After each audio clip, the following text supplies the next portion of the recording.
nervous? No. Where's your answer? Dennis Beckham, let the ball on! Dennis Beckham! Dennis Beckham! Dennis Beckham! Dennis Beckham! Oh! Oh, no! Oh, yes! He missed it. Welcome to the Suffering from Joy podcast. My name is Devan. Nice 2-0 victory. Our first win in the league in 50 days. Our first road win at the Dick. 70 days ago, we had another road win. We got multiple goals. The announcers were dunking on Uzuni because this is the second time this season in the league we've scored multiple goals, and both times he's been on international duty. So it's a whole mess of things. Joining us today, Seth, who is in a Rochester Rhinos scarf for some reason. Seth, how you feeling?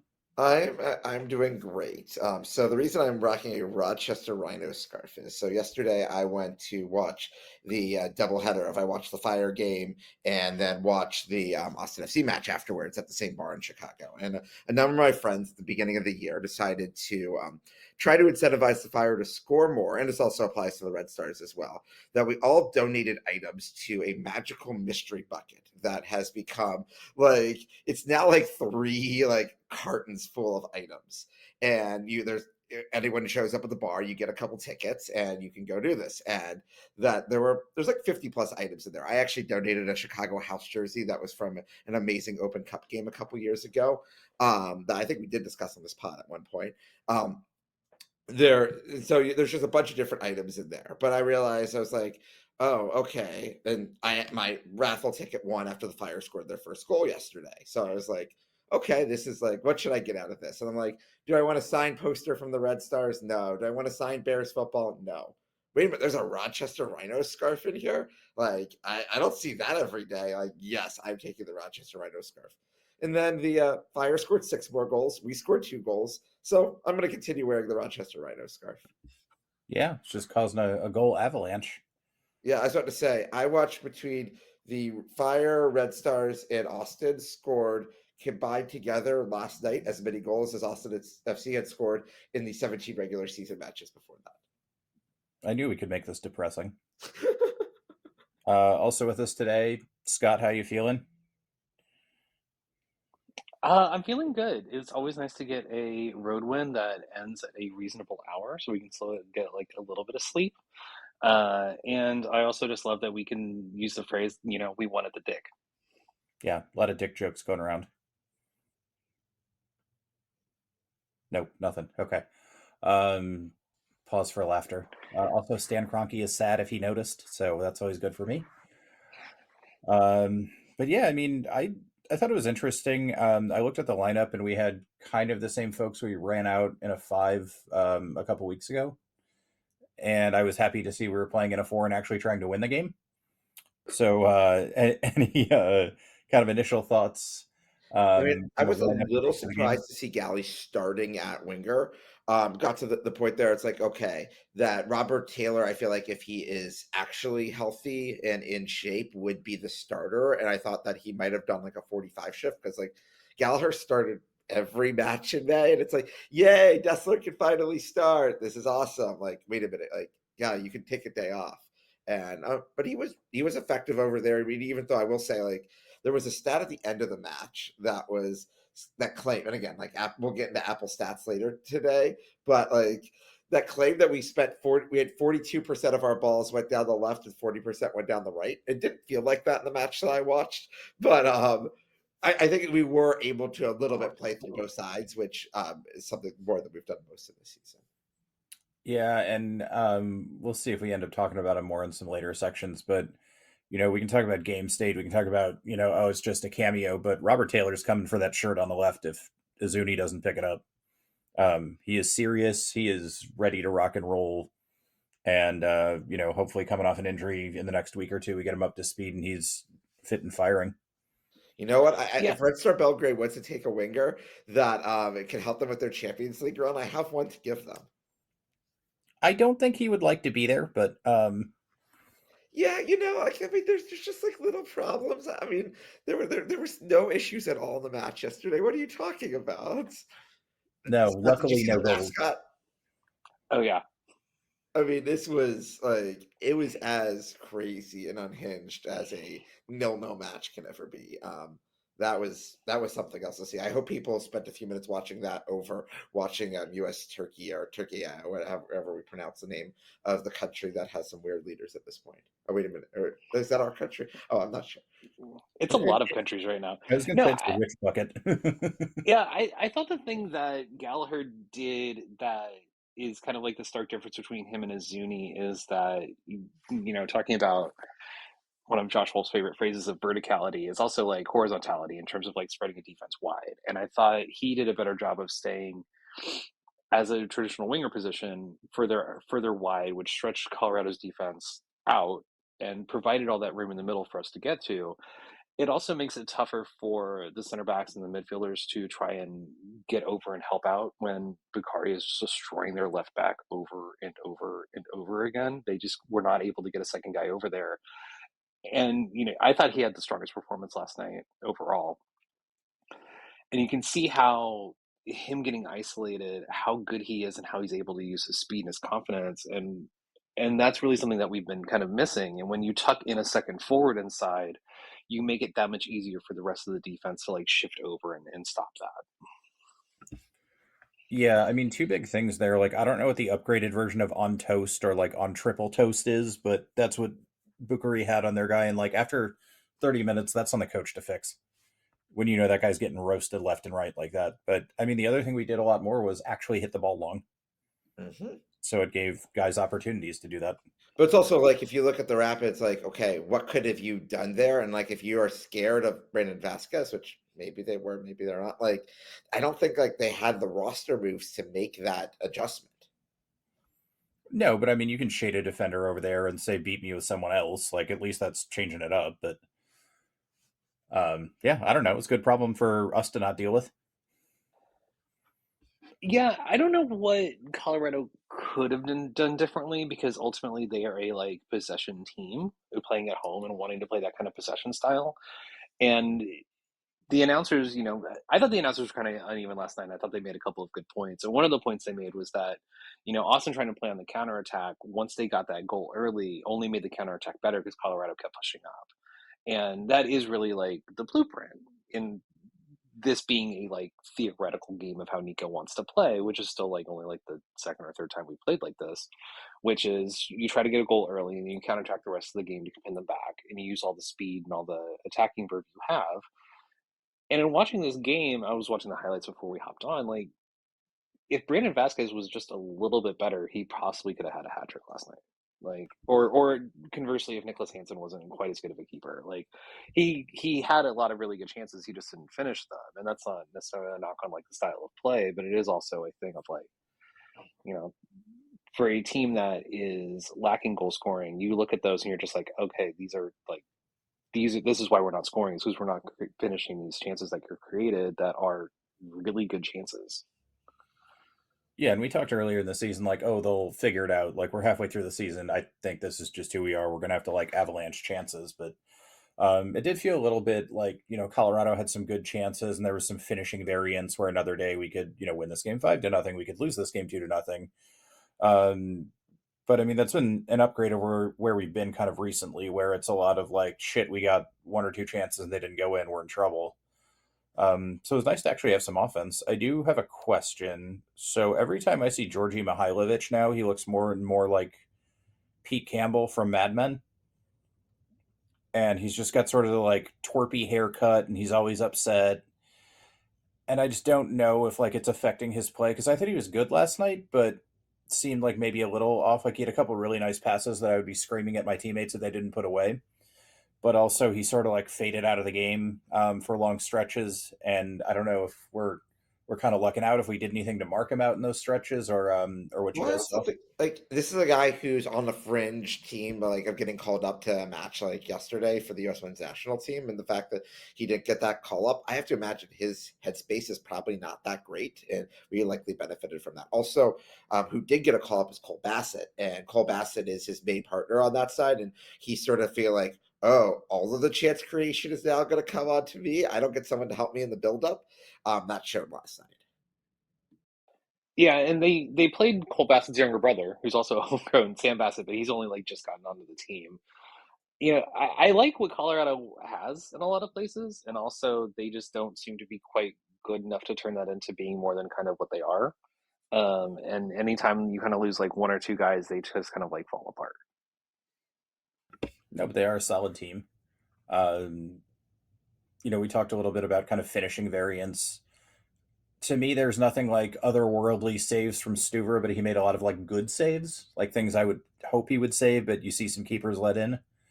Any thoughts kind of on the general performance? I know we talked a little bit about the Avalanche, Jesus, the Pids goalkeeper having some really really solid saves, especially on that free kick from Vasquez. But where did Stuver fit in for you guys? I mean, Stuver did what he needed to do. I mean, he got himself in the right positions. He made a few saves, especially one near the end of the first half. That was like, oh, you just bailed us out on the BHL. Like that was definitely a previewing moment of suffering there. But it is just really challenging to get to the point of. And I mean, there was one where he was a little out of position and the defense bailed him out. But like Stuver did his job, and yeah, I think it's fair to call him man of the match. I mean, I also think it would be fair to call Dessler man of the match at this point as well, for his chance creation than his actual goal, because like his goal was more of a happenstance goal rather than like, oh my god, he intentionally meant to put it there. Look, they all count as one. Yes, exactly. And I think the other big thing for the Stuver saves was they were all very like timely. They were very like, we need a little bit of a lift, and then he comes up with a big save, and you get a breather for your defense, and then everybody kind of regroups. Especially because I thought there were a couple times where like Svatak and Hindsight kind of looked like a little uncomfortable on the ball, or kind of like misplayed it a little bit, and you know that you always kind of have Stuver back there. Seth kind of alluded to this, but talking about like the Apple stats, like at the end of the match, I think they had Colorado as having like 3.6 xG or something insane like that. 3.4 and 3.4 had us at 1.6. I have never like a delta of like 0.2, 0.3 is normal. A delta of 1.8, like what? I mean, Yeah, we like, see I'm a lot looking of at- bad AI this week, and I gotta say, Apple AI. Yeah, like I'm looking at FootMobs, and they have them at 1.6 xG, and they have us at 2, which also doesn't count the own goal because own goals don't count toward xG. Mhm. But you look at like all of Colorado's chances, and like they had a lot of really good chances that Stuver saved, which we've kind of become accustomed to seeing. But at the same time, like that is a little bit of what Austin relies on to win, is that they expect Stuver to bail us out a couple times. But also Stuver knows what he signed up for at this point. It's year 5 of Austin FC. He is like, oh god, okay, there's gonna be 3 or 4 defensive lapses. I'll do this. Just make sure that you have your lapses in my window so I can save them all. Yeah, because he's already up to 7 clean sheets on the season, and the most he's had in a season before this is 8. And I kind of think there's generally kind of less scoring in the league, it seems like, but just based on how many clean sheets there have been. But it really goes to show like how much better defensively this team is, that we've almost gotten as many clean sheets for Stuber as whole seasons before. We're only 18 games in. Yeah, the other nutty part, if you wanted to flesh out the stats from the Apple thing, so they had whatever the number was, 3.6 or whatever they flashed up there. I looked at it last night. They had 19 shots, so XG only comes off of a shot, which would mean they had about a 0.18, 0.19 average per shot for 19 shots. And that's like pretty good, not like, I don't think that's going to hit anybody's definition hard stats of a big chance, but like, we look at some of these Vasquez ones, we're like, man, you got to put that away. Those are like those 0.18, 0.19s. They didn't have 19 of those. And like there was no chance they had no penalty. Like you got to a point there, like there was no like sitter of like, oh my god, he missed from inside the 6. That's a 0.5 xG. Like there wasn't a chance like that last night. So Scott, to your point earlier, it was that so last year's MLS season had 3.11 goals on average. After last night, we were at 2.83 goals on average, which is higher than 2023's 2.76 goals on average. So slightly lower, but nothing crazy on that front. No, that's still a third of a goal a game, though. Yeah, I was noticing this because there was a stat this week about like number of clean sheets by goalkeepers, and I was noticing how many people already had like 8 or 9 even, like, and that's kind of a crazy thing to think about, like halfway through the season, of how many clean sheets that Orlando went on a streak of over 600 minutes without conceding a goal. That will help with this. Yeah. Well, and I looked into it because I was looking into Austin's attack of, the best defensive team in MLS history allowed like 0.67 goals a match. And you kind of look at like even like what they did in terms of just like shutting down like attack like RSL did. And it's kind of an interesting look at the league in general of how we go through these like attacking defensive phases. And I think we're just kind of in like a slightly more defensive phase, despite how we keep bringing in higher priced attacking talent. Yeah, I think teams have gotten smarter about kind of marshaling those mid dollars and organizing defenses. And I think too, like, we talked a little bit about like Seth gave us the hard stats, but it does seem like you see a lot more like 1-0, 2-1, and kind of the outliers are a lot more of these, 7-1 Chicago Fire games. It's not like every team is racking up 3, 4, 5 goals a game. I mean, having your team score 7 goals seems like it'd be fun though. Yeah, I will tell you, as someone who was watching at a Fire Bar, it was very fun.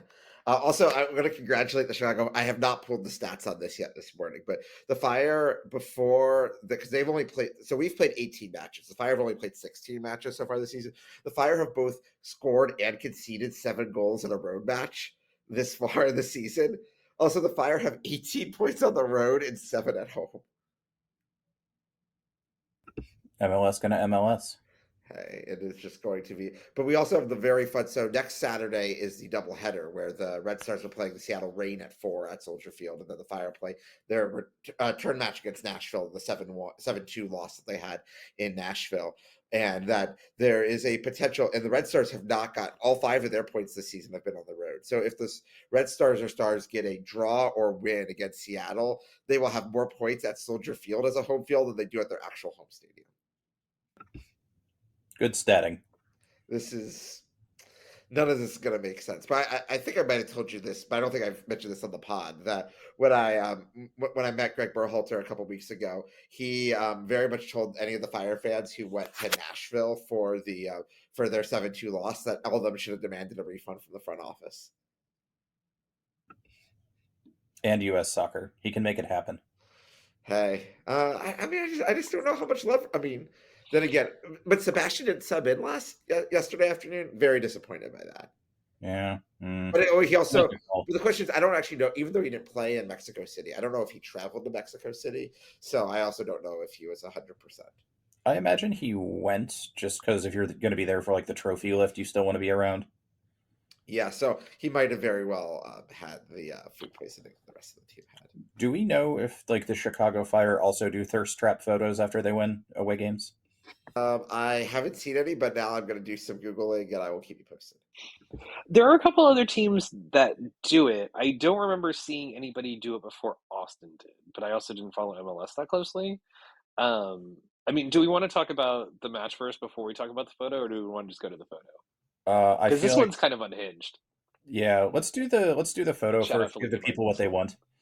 So I'm going to pull it up here to make sure we're looking at this. The first thing that jumped out to me, because this is a terrible way of how my brain works, is that Biru is doing this strange label to camera Pepsi can thing. I know that's not what anybody else's brain saw first. So, Scott, where did you go? I mean, the first thing I noticed is that I don't think Owen's wearing pants. Like he has Dessler's shorts in front of him, which also begs the question of whose shorts is Dessler wearing? And we don't have a good answer to this.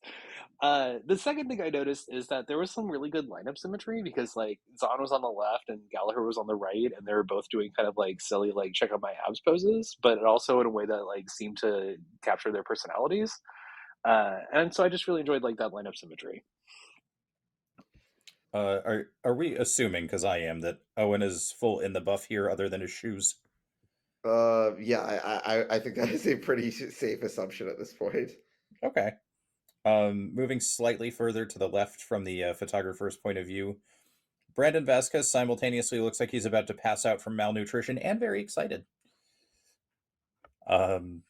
Some interesting little bits there. Okay, so like if you're the photographer taking this photo, like like you're assigning, it's like I need you to the left, need you to the right. Like, do we think the photographer gets any direction on these photos, or like this photo is just like fuck it, I'm snapping it here? No, I imagine it's an assistant, and as soon as you get them like clustered together and not like in full herding chickens mode, you're like, fuck it, that's good enough.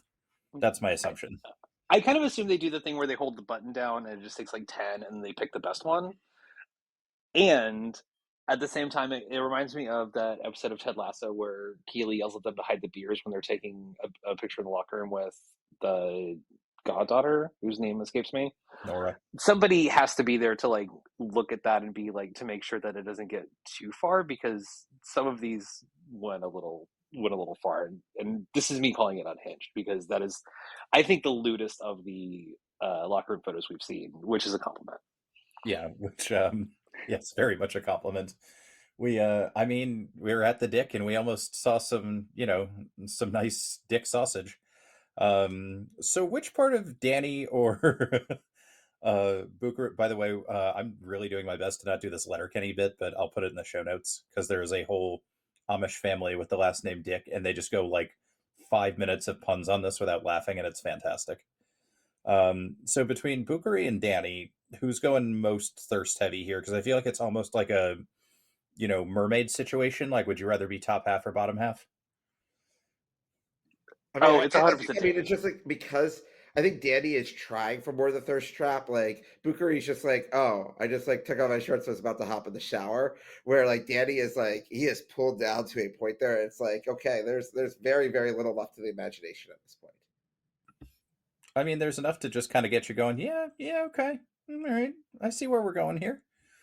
Any other big notes? I did note too, and I'm the only person who's going to notice this. We have Svadok, we have Sabovich, we have Zan, all Slavs, none of them squatting. Very odd for a photo. I did like that Nico van Rijn, Portobello, is hanging out with Stuver and CJ. Like he wants CJ to introduce him to his cool friends.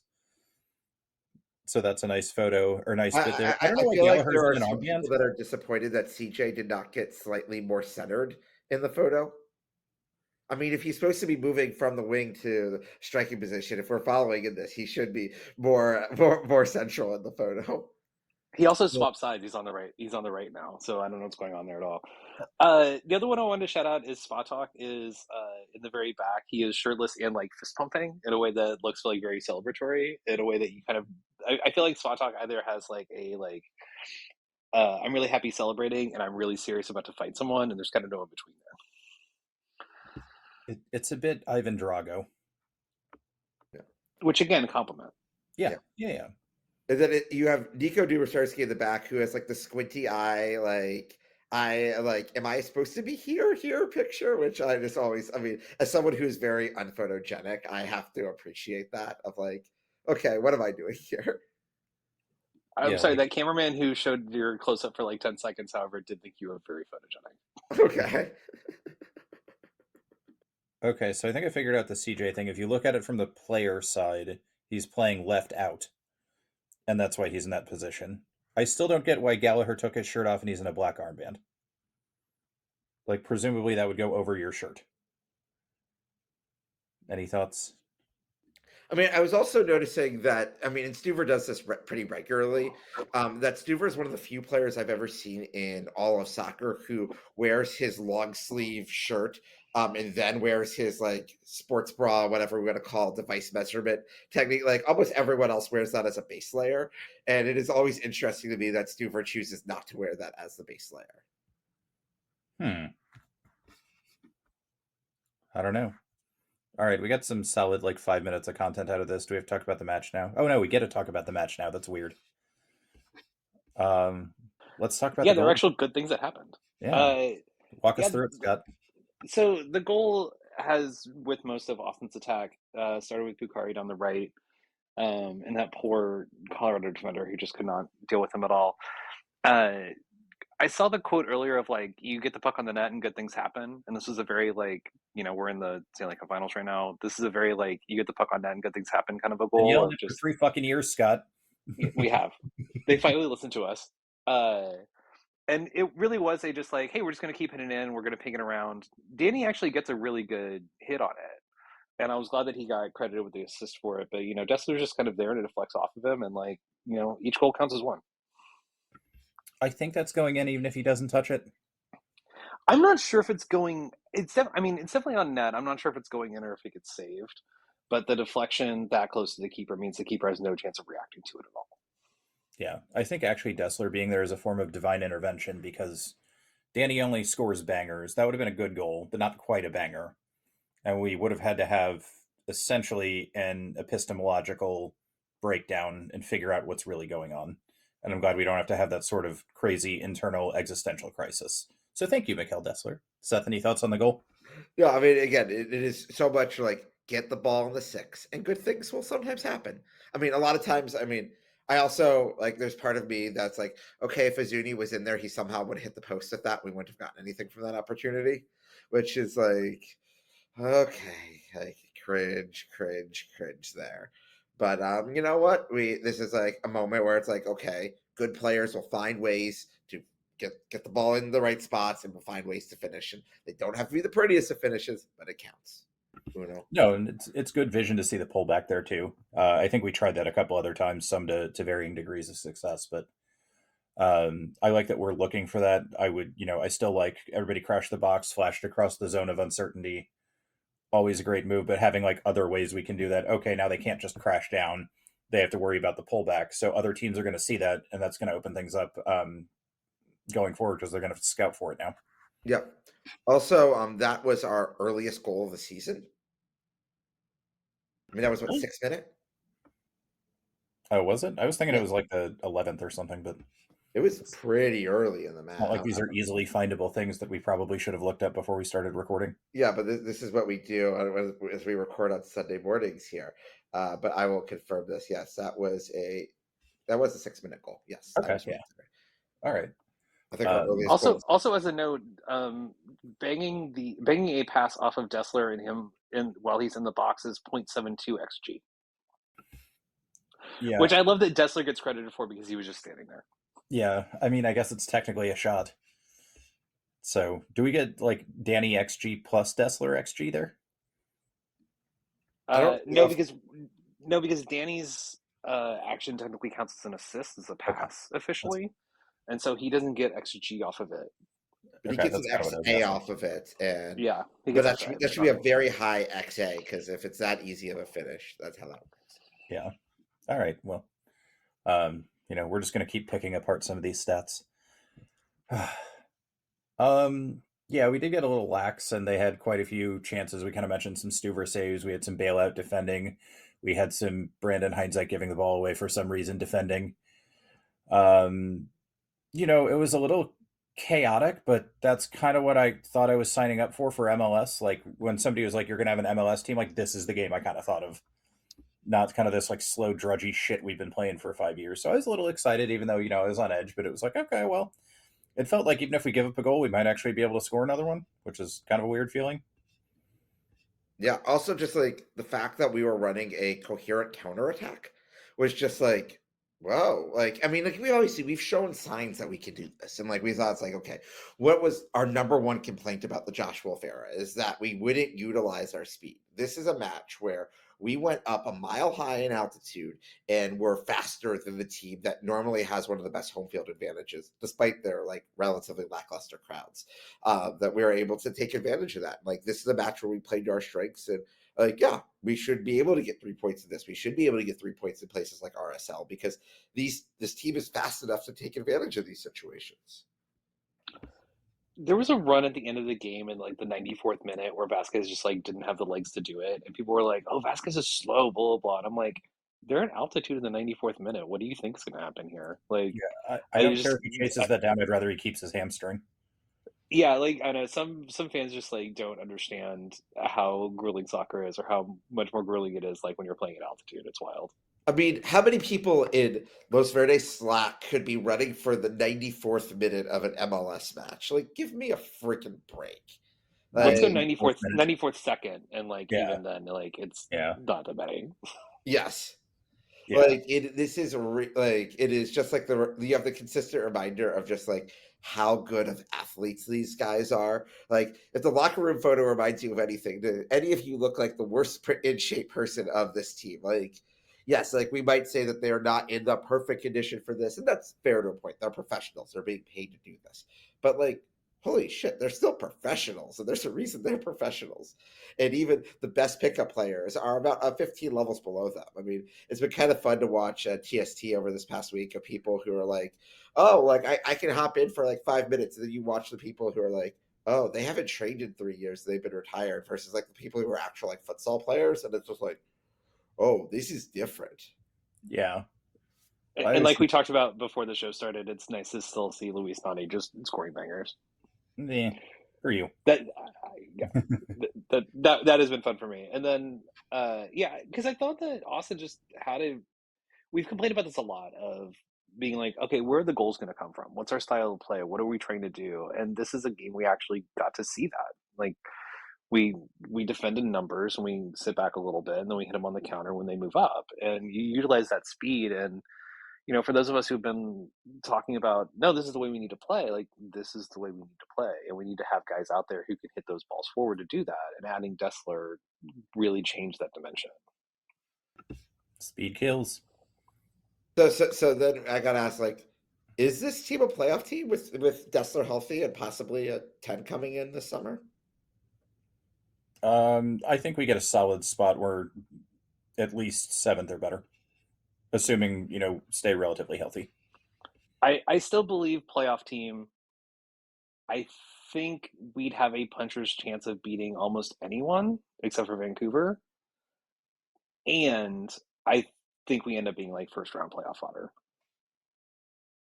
But hey, I'll take first round playoff fodder as compared to where we are going through on everything else. Like, if we can get to that point, yeah, like that is definitely a challenge to get to that point here. And it's like this team is still, we've played more matches than every other team in the West at this point. So like there will be some regression at that point just because as other teams play matches. I mean, we only have 2 more matches this month, which is just like after the crazy pace of May to be like, we only have 3 matches and they're all on Saturdays. And we're also going to have likely the unwinding of Seattle and LAFC because the Club World Cup is going to do a number on them. Yep. I think we're going to. You saw that LAFC is getting Cristiano Ronaldo because the betting sites think that it's going to happen, right? Cristiano Ronaldo yesterday was like, no, I'm passing on the Club World Cup. And like, I also like appreciate that like most players are like, when they retire and everything else from their careers are like, I'm not going to go do any, like, I'm going to go be an announcer. I'm going to go work as a coach. Like Ronaldo is just going to be like, I'm going to be Ronaldo. And like, I don't care. And like, I doubt we'll ever see him on any commentary, anything else. But you know what? I'm kind of okay with that. I don't need to see him on there. No, he may show up and do the like in studio, everybody look at me pretty boy thing, but no like serious level of punditry. We'll just see like Ronaldo at a match, like in a box, and there'll be like 40 randos there, and it'll just be like, hi. And that'll be his life. Yeah, they'll all be in Affliction t-shirts with Andrew Tate was robbed or whatever type of shit going on. Not that I despise the Cristiano Ronaldo fan base enough or anything, but I do want to talk about another opportunity that seemed to get some heat in the fan base and kind of get your thoughts on it. So we had a ball over the top that Bukari does a phenomenal job to bring down and keep in front of him, and takes a touch. Keeper starts to come out. He kind of side passes it, and like it looks bad because you can't see Vasquez in the camera shot. And then Vasquez comes up and hits a relatively tame shot kind of straight at the keeper. Keeper gets over well. I just wanted to kind of gauge your thoughts on what happened there, what should have happened there. Is this a screw up by Vasquez? Is this a screw up by Bukari? Seth, you want to start us off? So I think this is a screw up. I went back and forth on this, watched the replay a couple times. Like, if I'm at that moment on Bukari, I think I take the shot there because of how Vasquez has been finishing. But Bukari did the right thing in theory by passing the ball to Vasquez. Scott? And Vasquez is just wasn't finishing that. He Jamie targeted. He made the extra pass. He made like that. Is like it is again like that. Like I'm not mad at Bukari for doing this. I also just think it's like okay, like you're in amazing form right now. Just go finish it. Yeah, I think it's one of those things where you want Bukari to make the pass because you want Vasquez to make those runs because of like the other dynamics that kind of does there, and at the same time, I think Bukari has every right to shoot that. and especially if he wanted to shoot it to the keeper's right, to where like there'd be a rebound out to the middle of the box if he did get it. I think that might have been a better option there, because I thought the keeper was kind of, and generally I thought the Colorado defense was kind of doing this too, of like they were trying to play the pass a little bit more, and I think Bukuri could have been a little more selfish just to keep them a little more honest. Yeah, I'm kind of in. He had a few good choices here. This is, DP forward, one-on-one with keeper. The correct or the wrong answer is not shoot. Like, shoot is always an acceptable answer here for me, especially for a team that doesn't score goals. I think if he wants, and it seems like he made up his mind early that he wanted to make that pass, he has room to take another tiny touch on it and draw the keeper a little more. And I think that's really where the mistake is. And I mean, it's still a nice pass over there. I still think, DP striker Brandon Vasquez should finish that, but this isn't like a world-ending thing for me. Like, it could have been a little crisper, a little better in a lot of ways, but ultimately it's not a huge. He took one of a few good options, and he could have made a better one, but I'm not going to beat him up over it. We want to talk about the second goal, or any other things you guys want to highlight Colorado-wise before we get there? We can go on to the second goal at this point. I mean, it is, again, we have on this podcast spent a lot of time talking about the downside of short corners. So this is a corner where it's like, okay, we're going to play it into the box. We're not going to play it quite into the 6, so we get away from the keeper. I also think if Nico Hansen, he played very well yesterday, like, especially for someone who was a Rapids 2 keeper to start the season, who is as a third option. Like, he is like, if you're Damian Loss, you have to be like, well, shit, I never got an opportunity like this. If I got an opportunity like this, I'd be a consistent MLS starter. And like Nico Hansen might be the long-term starter for the Rapids. He might not be, because like Zach Steffen still isn't that old. But it is a question of like, this guy is doing well enough to establish himself as an MLS starting keeper. That being said, he probably should have been further out in the box trying to deflect that opportunity, so that you can't have a deflection that would go in like that, where there's really not much he can do, because he gets sort of caught in no man's land there. And I mean, yes, Heinzike hits it off of Rafa Navarro, which always appreciate Rafa Navarro putting it into the other net rather than scoring on us, because he is not quite at Jeremy Abobasi level, but like he is up there in people who've scored against a lot of goals against Austin FC. Yeah, I have a question too for you. So I speak like I went to an American high school level Spanish, and they kept calling him Navajo. Well, I mean, first of all, that Rafa Navarro is from Brazil. He is Okay. not. So there might be a little bit there, but I mean, I was watching a little bit of TST yesterday, where the announcer was calling the team, which was La Bombonera. So I'm just like, at a certain point, that like, I'm just not surprised. I mean, I'm pretty sure those announcers were doing the game remotely from Stamford, Connecticut, so they didn't actually have a chance to go down meet with the Rapids people to be like, let's review the pronunciations here. I mean, there's a slight chance that's right, but like for the most part, I'm pretty sure that's wrong. Okay, yeah, I just didn't know if it was me and I was missing something, but I was just like, this is kind of a weird way this guy's saying that. But I've never heard another announcer say that. I went back to the previous Colorado game just because I was up too late and couldn't sleep last night, and they weren't pronouncing it that way either. And so it just felt like, I don't know. I enjoyed the announcers. I thought they brought a lot of entertainment, but I didn't think they were like accurate or like really knew what they were talking about. But they were fun to listen to. yeah, I agree with you. Like, there were definitely moments where I was like, well, you guys don't know what the hell you're talking about. But other times they sort of seemed like they had a little bit of a vibe, but like either way, they were sort of entertaining. So as far as MLS announcers go, fine.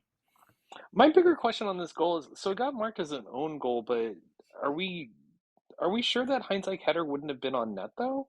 Like, I kind of felt like he got robbed.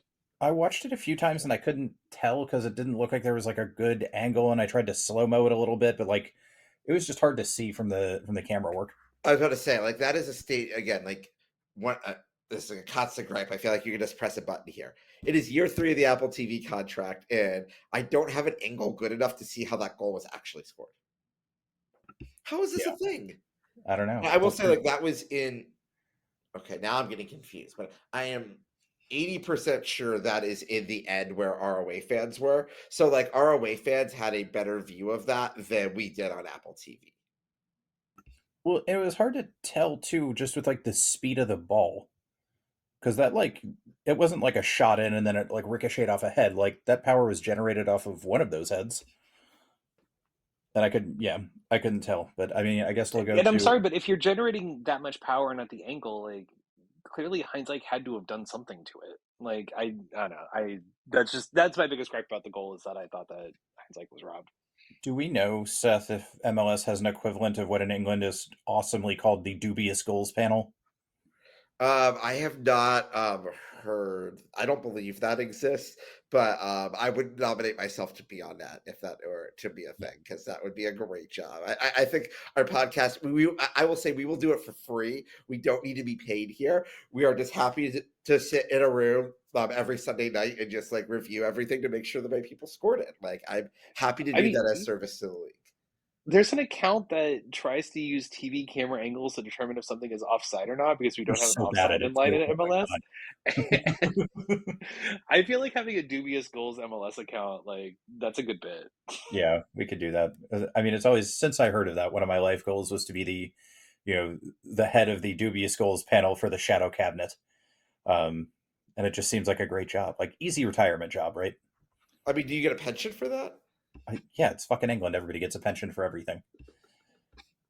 So I don't know. I don't know if we can get MLS to do that, but the English version we could do. As long we have two conditions. We cannot go to Arlington, Texas to do this to the VAR room, and the second is that we actually get Apple TV to upgrade their video cameras. That is all I want. I don't need $1 otherwise. That's all I want. Maybe we get like a 6-pack or something for each week. Sure, but like some that's some sort of thing like that. No, they'll send us like Michelob Ultra. Never mind. Screw But that idea. is Bessie delivering me the Michelob Ultra? Because I might actually be interested in it. Okay, yeah. Every week, No, Messi has they to. I have. feel like this is getting more expensive and not. Yeah, no. It is. It's definitely getting more expensive. Honestly, I would just do it for a 6-pack and like a Chili's like triple dipper or something. Yeah, there you go. But yeah, I mean, I'm sort of on the I don't care it went in. It was a nice corner. Ball going net. Happy Devan. Um, and yeah, like you guys kind of mentioned, like this is sort of the annoyance of short corners. It's not that like short corners never work; they don't seem to work great for us. But especially in a game where you're kind of already leading and you get a corner and you just whack it in there, something good might happen. Like, yeah, it's not the most uplifting. Especially as people start talking more and more about like set pieces and set piece coaches and how it's such a huge part of the game. Like, it is still a reality that you can just sort of whack it and get lucky sometimes. Yeah, I think a lot of the consternation regarding short corners is more about there are times to use them, but that's more based on how the defense is setting up and kind of like more like your kind of player matchups. Because I wouldn't have minded had we gone with some kind of short corner that like isolated Bukhari on a defender. Like that's the kind of thing you want to do is you want to try to use it to maximize a matchup. And if you're not going to do that, which Austin doesn't, then there is no point in going for the short corner, especially when you're up. Where and I don't have evidence on this, just anecdotally, I feel like short corners are more likely to lead to counters against you because you have everybody up, but you're not really including them in the action. And for a team like Austin, who has so much size and has so much physicality, it makes sense to always hit the ball in the mixer as long as, there's not like an obvious like defensive counter because our guys can just get up there and get the ball. And, hindsight kind of shows that he's not the tallest guy on the field, but he's still a presence in the box that Colorado's trying to mark with one of their best in the box of using Navarro, and he still wins it. And so it just kind of is one of those things of, well, yeah, if you can just hit the ball up to the guy who's out jumps everybody, like you do that every time. Like that's just what you do. Yeah, I mean, worst, maybe he heads it down, there's a scramble. He doesn't have to score every time, but like put it into the mixer and make them think. Or like maybe they do something dumb and clear it into their own net or like hit it off a hand or something. Like we talked a little bit about like short corners and opportunity cost. And I think the other thing is like you mentioned, we're not, doing a short thing where we catch them out a little bit and Bukhari has a chance to create something, or like kind of the 1-2-3 with Zan where it's a tighter angle and he can actually put it closer to like on net or something like that. It feels like it just sends a cycle back towards the keeper. Like, okay, well, if all conditions went perfect, like we would have maybe had a good cross. It's just sort of like, okay, well, that's not worth the gamble for what you did. Or using it in the same way that you use like having a right-footed and a left-footed player standing over a free kick, of like making the keeper think about have an extra second of thought of which way this is going to bend. There are ways to do it effectively like that. That's not what Austin does. We just kind of like hit it to a guy and then he loses the ball. Yeah, and then we're all running the other way. Or, we recover it and then we cycle it back, and then it's, okay, well, we're kind of in that midland where center backs are trying to get back, but, we're trying to push the ball forward, and then there's sort of like, 20, 30 seconds of dead space. I don't know, any Colorado attacks we need to talk about, or do we want to talk about subs? Let's talk about subs. I mean, at a certain point, Colorado, especially in the second half, was able to get up enough opportunities that they were taking advantage of our midfield. Like, they got to a point of we did. So moving on to subs here, we did make subs at the 60th minute mark, which was very productive at this point. Like, Robert Taylor was able to come on at that point, and it was clear, okay, this is the nice thing about having utility player John Gallagher here, is that, okay, he can move from winger to wing back. That is fine. That is something that is very useful to have, especially as we will need more depth in the second half of the season here. We get to a world here of okay, we can actually. It was good to see Dessler being able to play 60 minutes, especially at altitude. But it was good that he didn't probably play more than 60 minutes in this match. And that makes me think he'll be able to go 75 Saturday and then be able to go 90 in a few weeks after that. Yeah, I mean, if he plays 75 against Red Bulls, great. Then we can actually get him into some fitness training over those couple weeks, and then he's ready to go 90. Yeah, okay. Yeah. These were kind of the subs I expected to come in, which is not always the best thing, but if you're up 2-0, it kind of is.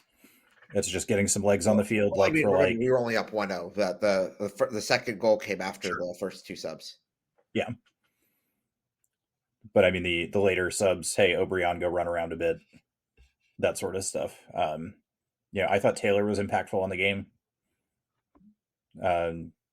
It is nice, like you said, having Swiss Army knife John Gallagher out there where you can kind of chop and change. It does seem like Biru is not really going full 90s lately. I don't know if that's conditioning or if it's just, hey, we want you to play super, super hard, but we know you can't do it for 90. And that's always kind of been the plan, but it's nice to see Kolmanich getting some minutes and looking pretty good. I also think that is tactical in the sense that Kolmanich is a better counterattacker and is more likely to hit the ball deep, and it is kind of more useful that way. It also is and this didn't necessarily come into play last night, but it's also a protection in case Austin needs to get a goal late, in that Kolmanich is still fresh and in the game, it can still help that attack if we're just going for broke of trying to hit the ball in the box. Yeah, be it off the counter or, we get a late set piece or something like that and he just needs to smack it in. Yeah. I mean, no super huge notes, I think, is a good thing. You guys want to head to format?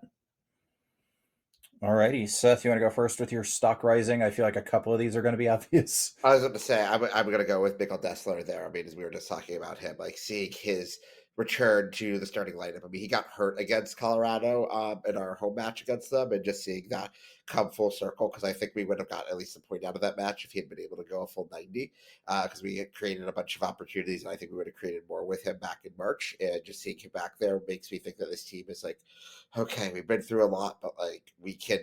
It gives me the hope that we can actually get through this, and I still think he is the best player signing of the Roto era so far.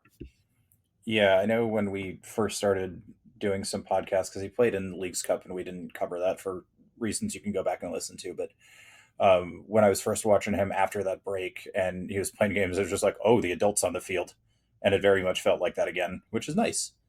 To have a very experienced player, especially that's both kind of in the back line, but also, he's helping out an attack. We didn't really mention it, but he headed a ball that was probably going in effectively off the line. It was about the 6, but I don't know if Stuver's getting to that. So, he's basically +2 on scored a goal and kept a goal out. So not too bad for your first big day back. Scott, you want to go next? Yeah, I was going to say stock rising, Osman Bukhari, who I thought had a great match start to finish. He was terrorizing Colorado's backline the entire match. I felt like all the dangerous moments we had during the run of play came through his side. And really the only thing that kept him from getting, 2 or 3 assists was just bad finishing to the guys he was passing to when he was making, correct passing decisions. It's just kind of nice to see that at least one of our DPs can play at the level of a DP. Yeah, and I will add a little post note here. If you want to go back and listen to episodes from 4 to 6 weeks ago, ha ha ha ha ha, all of you, I fucking told you we don't need to bin him off and send him back to Belgrade. So, because I could, we could see it, just need to get him a little bit of space and a little bit of confidence. So maybe Nico was a master tacticking and planted that story about him going back to Belgrade to stir up some confidence and some verve for him. But I do think if we had Brad here, he would take Stuver. I'm not going to. Nothing wrong with that pick, but as we say, these are stocks rising and falling, and Stuver's stock is already very, very, very high.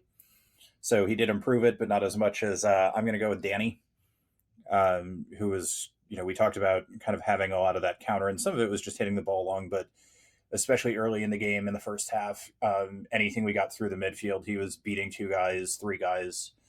And I noticed him and Owen both have been doing this. I don't know if this term is popular, La Pausa, where essentially you take a pass and you either like one touch it or you very lightly touch it and you move the entire defense.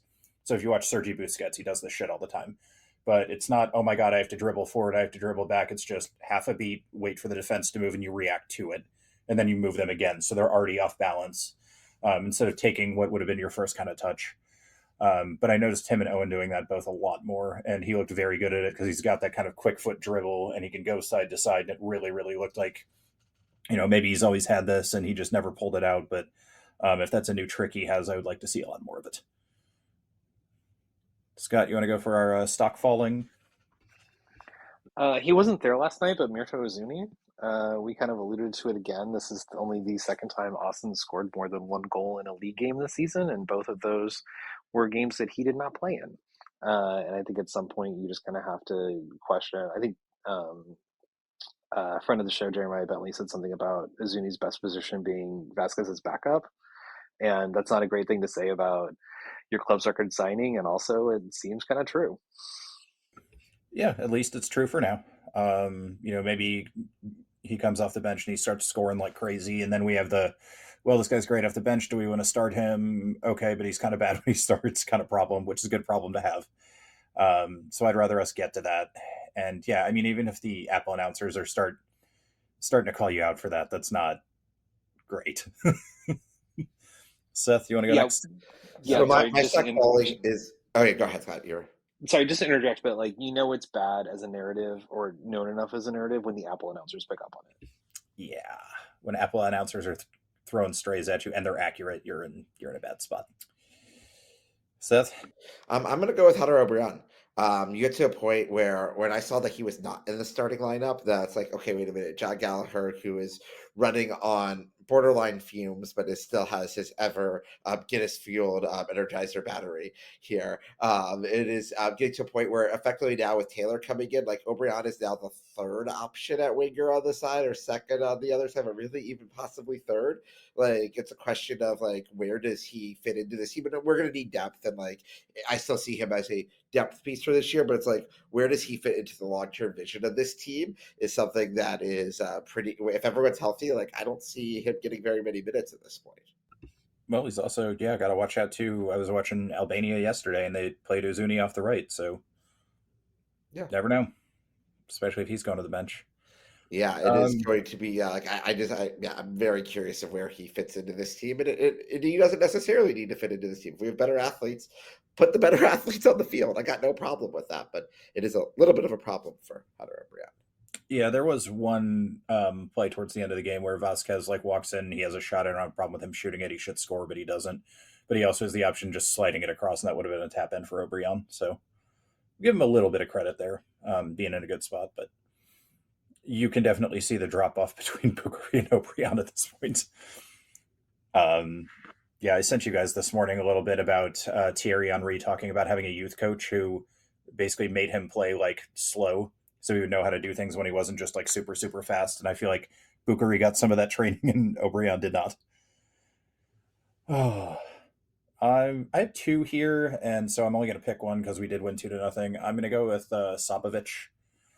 We played him a little deeper in that pivot kind of 6 role, and he just didn't seem to be doing normally he's all over the field, he's shoving people over, he's recovering the ball, maybe he's hitting into the 17th row or something, and a few other things that aren't great, but you notice him. And I thought he was largely invisible most of the game. Not the worst thing to not have your 6 out there like making play after play after play, but it did feel a little bit like he was sort of floating and hiding a bit. So I did it, guys. I picked Sabo as a stock falling for once. Aren't you all proud of me? Yes, it is possible to show that you're not the most biased person towards your Scandinavian Balkans, if possible. Yeah, well, I feel like this is personal growth. If the team can grow, so can I. I was about to say, I'm just glad that you have found a wife that fits one of those criteria and not both of those criteria, because that would get very dangerous on that point. That would. I mean, she's also Polish, so she's Slavic, so Yeah, it's not the same, but it's getting there. All right, moment of suffering. Scott, you want to go first? Yeah, I alluded to this a little bit, but them giving an own goal on what I thought was clearly a goal for Heinz Eich, not just because part I think the advantage in these when it's a little dubious should always go to allowing somebody to score a goal as opposed to crediting it as an own goal in the same way that I'd prefer that if it looks close, the guy should be counted as onside. Like, I think we should be highlighting attackers in terms of statistics and in terms of letting them do it and the attacking team scoring. And it's always just nice to see a defender score, which is something that we get to see a lot in Austin. We almost have more goals by defenders this season than strikers, which is not a great thing, but it's really fun to see when they get to go up and actually score. I also want to note that we're having defender goals without Julio Cascante scoring. Yeah. This is a very weird thing for the 5-year trajectory of the club. Yeah. I don't know. Like I said, if the club can grow, so can I. So, Seth, you want to give us yours? Yeah, I mean, I previewed it earlier. I thought the play where Heinz Eich just temporarily forgot where he was at and pretty much left us open to that 25 teams in the MLS would have equalized on. I mean, yeah, Stuver bailed us out there, but like that was also not the best of shots at that point. Like that Rapid should have equalized that right before halftime. And I have no idea which way this match goes if they equalized at that point. I very easily could have seen us dropping all 3. Yeah, mine's in a similar vein. It was right after we scored, or fairly close after we scored, where they got I think it was our good friend Navajo, had a great header, like wide open, unmarked in the box, on a really nice cross. And Stuart makes it's ultimately like a comfortable save, but it's one you see keepers kind of let by. But it was very much in the like, oh shit, we're gonna give up this lead, and then we're all gonna go downhill, and we know the drill from there. One note I didn't bring up during the game, but it seemed like, and I don't know if this is like Colorado was really good or we were really bad, but like every time they had a set piece, it was nearly a chance. And normally that's something we're halfway decent at. So I don't know if, we mix things around or if it was just a bad day at the office or what, but I don't know if you guys picked up on that. Nope. Going once, going twice. All right. TV wise, what are we watching this week? I know the women's Euros are about to ramp up. We got women's Euros are 3 weeks away. We are not. They don't start till July. Oh, really? So yeah, no. Women's Euros are a bit away off. So we're in the middle of an international window. We have some Asian World Cup qualifying on Tuesday, but you have to pay for it pay-per-view. So I'm not doing that. Which is like it's on YouTube, but it's YouTube pay-per-view. So it's a very accessible pay-per-view. It's not like 1990s. You have to call up your cable company to pay $50 for the boxing fight, but it is. There's that. Like, there's UEFA Nations League going on. I mean, right now, but like, I could care less about Nations League. There is some UEFA qualifying. Italy has sacked their manager this morning after losing 3-0 to Norway on Friday, and like Italy could be in serious trouble with the World Cup qualifying for the 3rd straight cycle, which is just one of the most hilarious subplots of global qualifying. Yeah, and it's not like they lit the world on fire the last time they were in it either. No, but I mean, they did obviously 2 times before that. They were champions, but it is just Sure. You can do that, but it's been a long way since 2006. Yeah, and I believe that role's already been filled. Yeah, well, I don't think Pioli is official yet, but Pioli will get that job. I believe they play Moldova tomorrow. That's yes. Team yes, Moldova at 1:45 Central Time. Yeah, there's that. And then we also in the other wide world of sports, I'm watching the Sinner Alcaraz final right now, which Sinner has been playing quite. I mean, Alcaraz has also been playing quite well, but Sinner might take this in 3 sets, which would be wild. But it could also go for another 7 hours. It would not surprise me. Quick notes. Hey, yeah, we scored a goal. Thought that the game plan looked very similar to what we did in San Diego with Birdie Joe's here. She failed the alarm this morning as well. Thought the game plan looked a lot like the San Diego game a couple of months ago at home, where a lot of quick counters trying to find Uzuni. Can't find Uzuni anywhere. Trying to find Bucati out in space. I thought Robert Taylor looked really good off the bench. Overall, I thought the team looked good. Well, might have been our best game all season last night. Stuver made some incredible saves. Would like to see an extra goal or two because Brandon Vasquez had a few opportunities that really should have gone in. But you can also say, hey, that header was a really good header, just a great save. That free kick was fantastic. I don't think he had a terrible game. I think he's a striker. He's got to put one of those other chances away, but he had a pretty damn good game too. So I was really happy watching the match last night. Surprised we got the win, but if we see more of that kind of play, this season could turn around in MLS play. I'm sure you guys addressed it, but the are we better or not with Uzuni question is a real thing that we have to ask. And also, thank God for Mikel Dessler, because holy crap, John Gallagher, I love what you've done to the club. I understand how much you have worked your ass off and how many minutes you played while he was gone. But the upgrade right back with Mikel Dessler on the field is just, it's not even funny how much better we are with him on the field when it's not. So stock up for me. I kind of had two. It was Dessler for sure, and then actually Ilie is a sub. I liked Ilie coming in and helping close down the game last 30 minutes defensively and adding some structure there. Did one thing I thought was interesting is Stuver never gave him the captain van when Ilie came on, which I thought was pretty interesting. I haven't seen that this year when Ilie has come on late. He's always gotten the armband. I don't really have a stock down. I thought everybody played well enough to where there shouldn't be. If you're going to add one, it might be Uzuni because of the question of are we better with him or not? And then my moment of suffering was the color commentary because in the second half, around the 55th, 60th minute, he said, and I quote, "Most of Austin FC's wins come from when they start leading the game." I was about to say, I wanted like an orange card there at the end of the first half.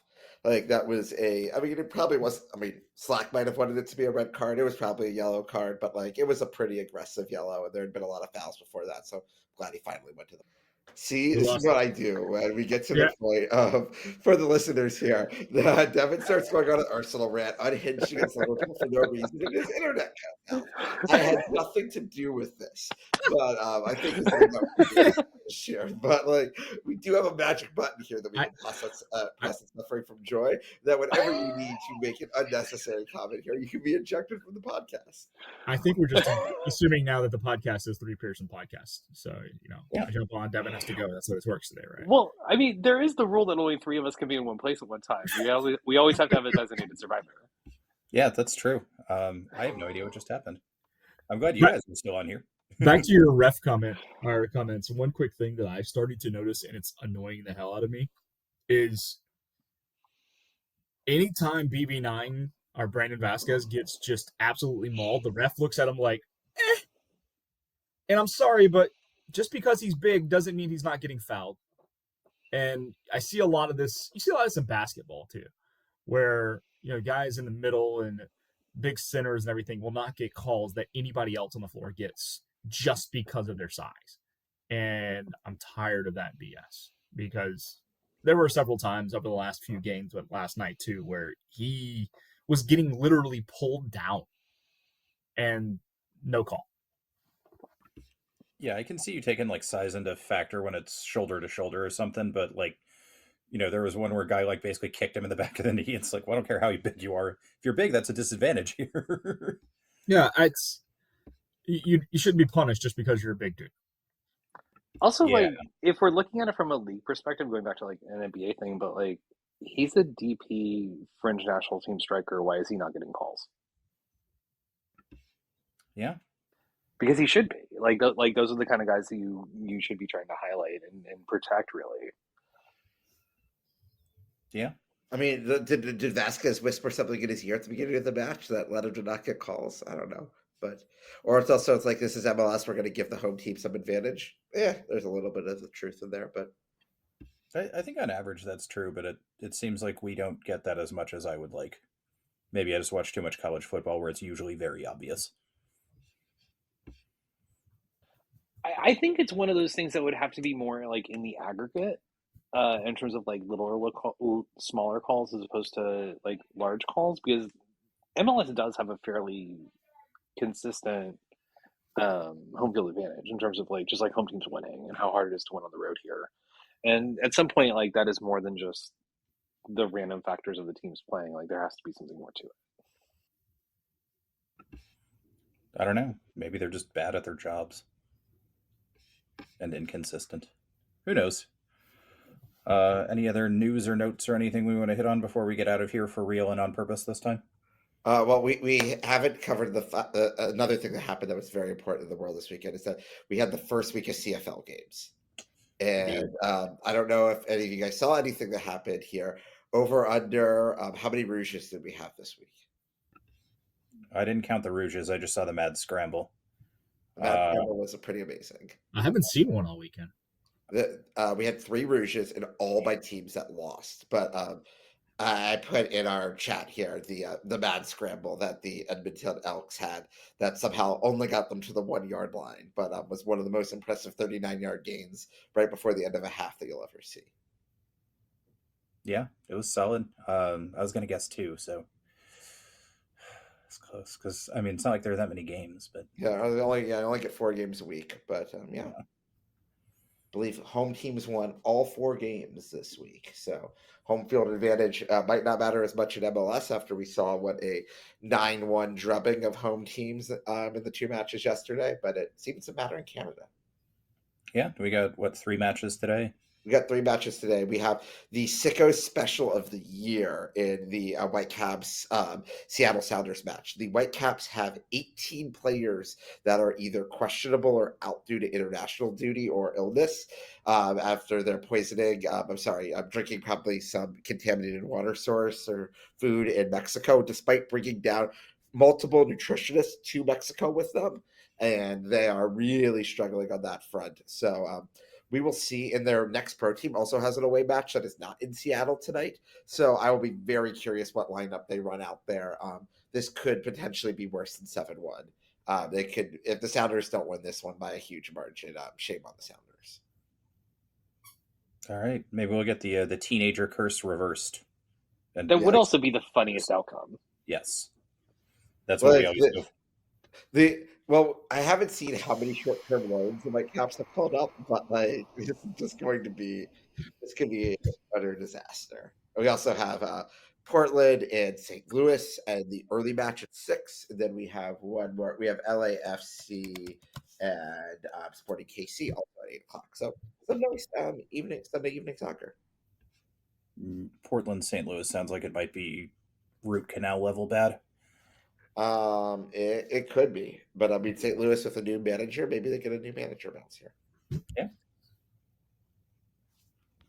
won last week, so yeah, keep it going. Any other news or notes from the wide world of sports? Great Belmont yesterday. I know nobody really cares except me, but the Derby winner comes back off of a month's rest, sovereignty, in a carbon copy of the Derby, actually, just won by more to beat Journalism. Took him down in the stretch. Baeza, who finished 3rd in the Derby, finished 3rd as well here. So they finished the exact same order. The catch is, of course, Journalism ran the Preakness 3 weeks ago. Journalism ran the Preakness 3 weeks ago and won. Sovereignty did not. So super interesting to see if they hook up one more time later this summer in what's called the Midsummer Derby at the Travers in August. and if they're both on full rest, because I think if they're both on full rest, that's probably a little closer. But really, really interesting race yesterday. And then College World Series, qualifications, Super Sweet 16, our Super Regionals are happening now. Unfortunately, my boys got knocked out yesterday in 2 games by Beach Chickens, which are the colloquial name of the Coastal Carolina Chanticleers. And I'm not joking. I actually heard them referred to as the Beach Chickens while at the College World Series in 2016, and they ended up winning it. But some really, really good baseball being played all over the country. And congratulations to Texas, by the way. The women winning the softball championship this week. First time forever for them. Yeah. And, first time in forever that Oklahoma hasn't won. Yeah, that's always the bonus of somebody, it being not Oklahoma.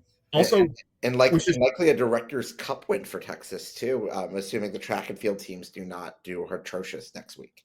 Also want to shout out Austin Rise. Really nice performance out at the soccer tournament. They lost yesterday, in the quarters? Is that what it was? Yeah, quarters, yeah. Last night, in one of the weirdest concepts I've seen in a tournament, where they just kept taking somebody off, and eventually it was one person and a keeper versus one person and a keeper. And I was just, at that point, when they kept going at 2v2, I'm like, you should just stop and finish in goalie wars. Yeah, Scott's eyes just lit up. Next season. Yes. This is the final evolution in TST, is that eventually it gets the goalie wars at the end. This is perfect. No notes. Yeah, I'm sure I've done that already. So I've watched a fair bit of TST in the last few days, and you get to a point where it used to be you would just go all on attack and just try to win it as fast as possible. And now most teams have realized that let's just wait till we get to 3v3 and then we'll just pass it in for a goal once we make one move past someone. And it leads to actually really boring soccer at a point. 7v7 tends to be pretty exciting, but once you get below 7v7 until you get to 3v3, it's just nothing happens. But then, so a lot of people in the chat comments were suggesting that you should have a there should be a shot clock, but then that would just incentivize incredibly defensive KG play as well. I don't know if there should be a possession timer, or if there should be something else that that just incentivizes more scoring. Yeah. I don't know. I like goalie wars. I think the other way you would do that is you would is that you wouldn't go golden goal then. Mm-hmm. You would have to go with some kind of there's one team scores and then X amount of time is on the clock for them to try to get an equalizer or something. I think that's the only way to really do it. It's just that once you get into golden goal of one mistake loses it for you, teams are going to minimize mistakes. Hear me out. Instead of just setting the ball at midfield and doing regular kickoff, XFL style race for the ball. Whoever gets to it has possession and maybe has a break. We could do that. Race to the ball. Goalkeepers start goalie wars with the Oklahoma drill. Yeah. We do that one. I feel like we're making this more violent and more fun. I mean, more violent, more fun. Isn't that the tagline of this podcast? And somehow someone's going to lose. This is 70 minutes in is when nonsense officially started. No, I did watch some of the Rise against the U.S. women game too, and they look great. With some very, very high-profile ex-U.S. women players on there, too. So, very impressive showing from them. I'm not going to comment on sovereignty defeats journalism as a meta-commentary on the world at large. Yeah, let's not. Yeah, I'm not going to be the first one. Somebody else has pointed it out, I'm sure. All right. I'm sure there's already 3 really funny think pieces about that already. Yeah. Oh, it happened after the entire Derby, when he won the Derby. Trust me, it was ridiculous. Yeah. All right. Anything else we want to get, or before I figure out if we actually had the entire first half of this show saved, or if we lost an hour of content when this randomly kicked me off? I mean, the rest of us were on here, so it should be fine. But we will find out. Listeners will find out at this point. If it's 10 or 15 minutes long, then the entire first half of the show got kicked out, and it was really, really mad we started without Brad. I don't understand that you're saying this is an hour and a half show. It's only been going on for 10 or 15 minutes. Yeah. I will say the little recording thing at the top says hour 15. So I think we're good. Okay. Mine says 11 minutes. So hopefully. Yeah. I mean, mine says 16 for when I hopped on. So. Okay. We'll figure it out. Might be later than normal, but you won't know that because it won't be distributed until, time travel. It's fun. It's fun. All right. Do something productive with your Sunday, everyone. We won a game. Enjoy it. We don't have to play again for another week against a team we might actually win against too. So it might be a nice June to enjoy it while we can. So on behalf of Seth, Brad, Scott, and not our stupid fucking recording software, thanks for suffering with us. Bye. Promise here for Austin Jarrett Stroud. It's Diego for goodness! He has written his name into Austin folklore. They just won't go away. Oh, he hits the upright again. That's impossible. The Bears' season's going to end on a double doink. Altidore squares it. Dempsey's missed it. Donovan has it. From hope, there is glory.